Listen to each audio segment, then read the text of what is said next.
कृष्णा बाहेर ये. ही बातमी गोकुळात पोहोचली.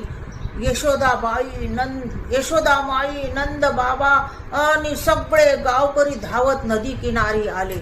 यशोदामाई रडत रडत म्हणाली, माझा कृष्ण, माझा बाळ नदीत आहे.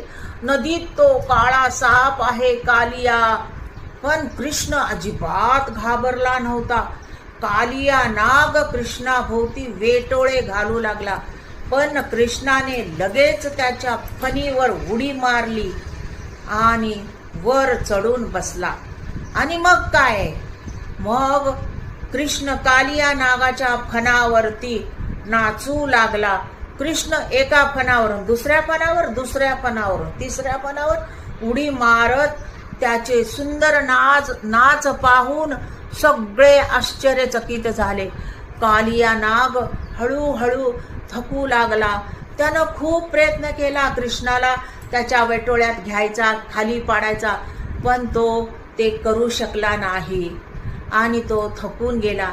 त्याचा राग कमी झाला, तो शांत होऊ लागला. तेवढ्यात कालिया नागाची पत्नी आली आणि ती हात जोडून म्हणाली, हे कृष्णा, तुम्ही देव आहात, आमच्या नागराजाला माफ करा, आम्ही येथून निघून जाऊ. कृष्ण हसला आणि म्हणाला, ठीक आहे, पण पुढे लोकांना त्रास देऊ नका. ही नदी सोडा आणि समुद्रात जा.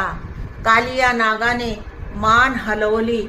तो आपल्या कुटुंबासह नदी सोडून दूर निघून गेला. हळूहळू यमुना नदीचं पाणी पुन्हा स्वच्छ झालं. पुन्हा पक्षी उडू लागले. गायी आनंदाने पाणी प्याय लागल्या. कृष्ण पाण्यातून बाहेर आला. यशोदा माईने कृष्णाला मिठी मारली. ती म्हणाली, कृष्णा, तू आम्हाला खूप घाबरवलंस. कृष्ण हसत म्हणाला, आई, आता सगळं ठीक झालं ना ग.